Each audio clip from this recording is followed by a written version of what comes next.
Hello friends, बटाका प्रेमी माटे आज हूँ एक सरस मजानी रेसिपी लईने आवी छुं। आ रेसिपी जोईने तमे जरूरथी ट्राय करजो, तमने खावामां घणी ज मजा पड़ी जशे। हाँ मित्रों, आज हूँ तमने बटाकानुं भरतुं केवी रीते बनाववानुं एनी रेसिपी बतावी रही छुं। तो चालो मित्रों, वधारे वार न करता आ रेसिपी करवा मारा जोड़े मारा किचनमां। तो आज हूँ तमने बटाकानी एक नवीन वानगी बतावी रही छुं। आज आपणे बनावीशुं बटाकानुं भरतुं। ए माटे तमारे बाफेला बटाका लेवाना छे अने बटाका बाफ्या बाद एनी छाल काढी लेवानी छे। छाल काढ्या बाद तमारे आ रीते ने जाळी उपर शेकवा माटे मूकवानुं छे।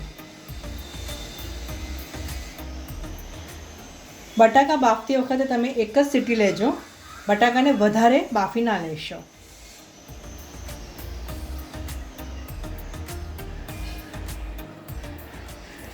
आ रीते तमारे बटाकाने शेकवा माटे मूकवाना छे।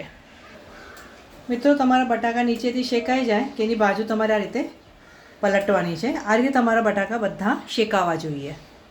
धीरे धीरे करीने बधा ज बटाकाने आपणे आ रीते फेरवी लईशुं। बटाका तमारा चारे बाजुथी सारी रीते शेकावा जोईए। मित्रों, बटाका आपणे चारे बाजुथी आ रीते सरस काळा थई जाए कि आपणे एने काढी लेवाना छे। मित्रों, बटाकानुं आ भरतुं आपणे लोखंडना कढ़ाईमां बनावीशुं, जेथी तमारा शाकनो टेस्ट एकदम अफलातून आवशे। कढ़ाईमां तमारे आ रीते तेल गरम करवा माटे मूकवानुं छे।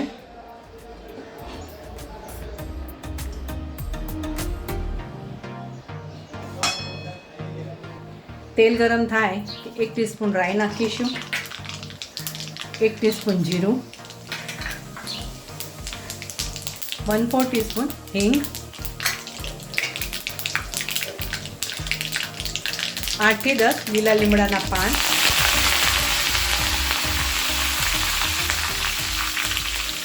રાઈ અને જીરું આપણે સરસ ક્રેકલ થવા દઈશું।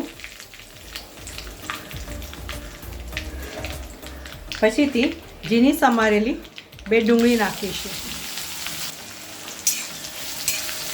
આ ડુંગળીને તમારે ગોલ્ડન બ્રાઉન થાય ત્યાં સુધી સોતે કરી લેવાની છે। ડુંગળી હવે આપણી સરસ ગોલ્ડન બ્રાઉન થઈ ગઈ છે। હવે આપણે એમાં લીલા મરચાં, લસણ અને સિંગદાણાને આ રીતે આપણે કોર્સ ક્રશ કરીને નાખવાના છે।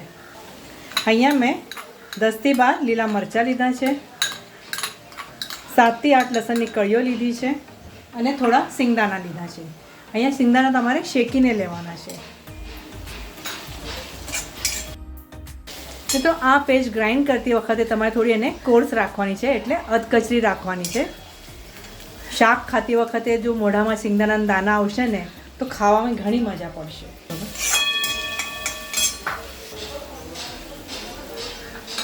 2 मिनिट बाद गैसनी फ्लेम आपणे लो करीशुं अने शेकेला बटाकाने आपणे आ रीते हाथथी मसळीने एमां नाखवाना छे। अहींया बटाका तमारे कापवाना नहीं, आ रीते मसळीने नाखजो। आ बटाकानो जे तमे शेक्या छे ने मित्रों, एनो स्मोकी फ्लेवर घणो सरस आवशे।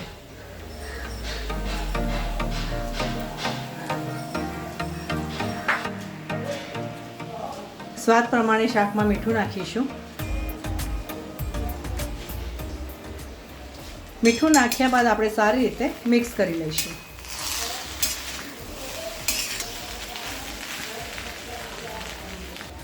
હવે આપણું શાક તૈયાર થઈ ગયું છે। ઉપરથી ઝીણા સમારેલા લીલા ધાણા નાખીશું।